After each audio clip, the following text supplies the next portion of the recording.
तो पुण्यात्मा, जिस समय परमेश्वर, वैसे तो ये परमेश्वर हमारे लिए भटक रहे हैं, जिस दिन से हम अपने पिता को छोड़कर आए थे, इनको तो मालूम था कि इनके लिए बूंदी बनेगी, बुरा बनेगा इनके साथ, लेकिन क्या करे बाप, जब बेटा बेटी अपनी बकवादों पर स्वयं ही जा मरे कहीं पर। जैसे पुण्यात्माओं, हमने ऐसी भारी गलती कर रखी है, जो हमें सजाएं यहाँ मिल रही है, कुत्ते गधे बना के सिर में कीड़े पड़े, टांग टूट जा, भुगत का मरे, किसी का कैंसर होगी, किसी का बेटा मर गया, किसी की बेटी मर गई, खुद को बुरा हाल हो रहा है। तो ये सजाएं हमारे लिए थोड़ी है, जो गलती हम कर चुके हैं। आपकी जब जितनी भांग उतरती चली जाएगी, नशा कम होगा यहाँ के अज्ञान का और इस काल भगवान का, उस समय आपको ये दास के एक एक वचन हृदय में लगेंगे जाके, और ये लगेंगे आपके अंदर के उस फोड़ेंगे आपको, जो आपके अंदर एक जमा हो गया गंध, अज्ञान, हमें पता नहीं था, तो ये आपको फिर पता लगेगा, फिर उतना ही आप में कसक बढ़ती चली जाएगी।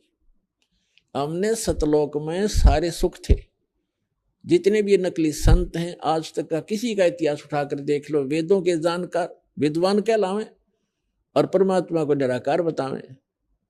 धिक्कार है सिर्फ ऋषि और महर्षियों को और मंडलेश्वर संतों को। वेदों में साकार है, नर आकार है, परमात्मा ऊपर के लोक में रहता है, वहां से गति करके आता है और अपनी अच्छी आत्माओं को ज्ञान प्रचार के लिए, ज्ञान देने के लिए आता है। ऐसे बाइबल के अंदर उत्पत्ति ग्रंथ में स्पष्ट किया है कि परमात्मा ने 6 दिन में सृष्टि रची और उसने 6ठे दिन मानव को रचा और उसको अपने जैसा रचा, अपने जैसी उसकी अपने स्वरूप के अनुसार उसकी उत्पत्ति की, नर और नारी करके उसको उत्पन्न किया। तो कैसा है भगवान? सारा ईसाई समाज कहता है गॉड इज फॉर्मलेस, कोई बात हुई? परमात्मा निराकार है। पूरा हिंदू समाज कहता है भगवान निराकार है, पूरा सिख समाज कहता है परमात्मा निराकार है। तो ये, और ऐसे ही पूरा मुसलमान धर्म कहता है परमात्मा बेचून है, निराकार है। और सभी सदग्रंथ, हमारे धर्म ग्रंथ बताते हैं परमात्मा से शरीर है, नर आकार है, मनुष्य दृश्य, उसका नाम कबीर है। और वही परमात्मा है जो काशी के अंदर एक धानक रूप में, एक जुल्हा रूप में आए थे। ये परमात्मा है, सबके जनक हैं, ये हमारे हमदर्द हैं। तो जो प्रसंग चल रहा है हम उसी पर आते हैं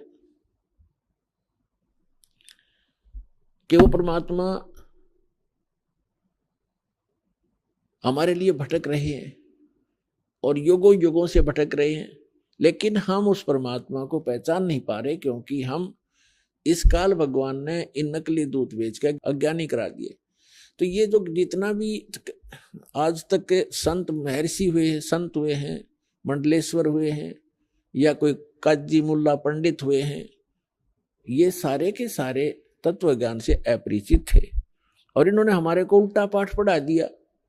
अब वो उल्टा पाठ पढ़ा हुआ आज तक आड़े आ रहा है। दास ने सन 1994 से लेकर आज 2013 तक लगभग 19 वर्ष हो गए संघर्ष करते रहे, और जब जा करके इतना कुछ जेल तक भेज दिया, झूठे आरोप लगा के, झूठे मुकदमे बनवा के, नकली संत ऋषि आचार्यों और दुष्ट लोगों ने।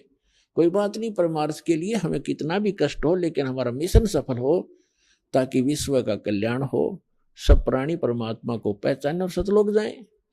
दास का इतना उद्देश्य है। और धिक्कार है उनको, बाइबल के पढ़ने वालों को, जो परमात्मा को फॉर्मलेस बताते हैं, उसका कोई आकार नहीं। ऐसे धिक्कार है कुरान शरीफ के पढ़ने वालों को, निराकार बताते हैं। और सूरत फुरकानी 25 आयत 52 से 59 में स्पष्ट किया है कि वो परमात्मा कबीर है, और जिस परमात्मा ने 6 दिन में सृष्टि रची, 7वां दिन आसमान और जमीन के बीच में जो कुछ है सबको उत्पन्न किया, और फिर तख्त पर जा विराजा। तख्त माने सिंहासन। जैसे हम पढ़ा करते इतिहास में कि दिल्ली के तख्त पर 12 वर्ष की आयु में अकबर दिल्ली के तख्त पर राजगद्दी पर बैठा। दिल्ली के तख्त पर तख्त माने सिंहासन, तो ऐसे ही वेदों में लिखा है कि परमात्मा देखने में राजा के समान है, वो सिंहासन पर बैठा है ऊपर के लोक में धूलोक के तीसरे पृष्ठ पर। तो पुण्यात्मा,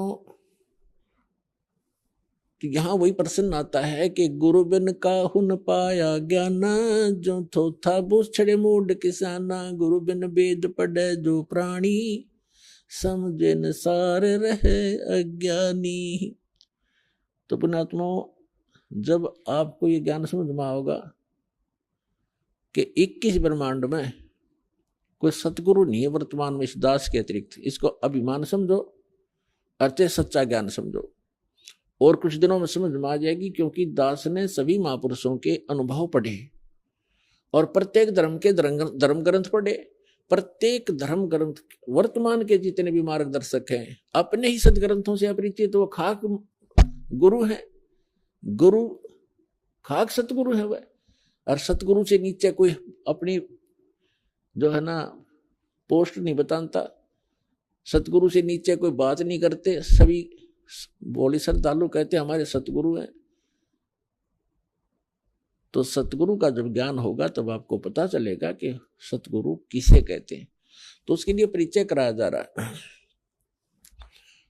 तो जैसे प्रसंग एक पॉइंट को पुण्यात्माओं आपके हृदय में जमाने के लिए एक बिंदु पर बहुत से उदाहरण दिए जाते हैं, तब जाकर के आपका अंदर का मैल, वो अज्ञान खुरचा जाता है।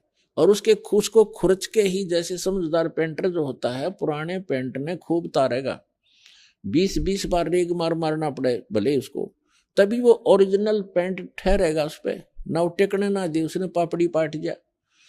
तो इसलिए दास सोचता है, को पता है कि जब तक पुराने रंग को नहीं उतारा जाएगा तो नेक्स्ट टिक ही नहीं सकता।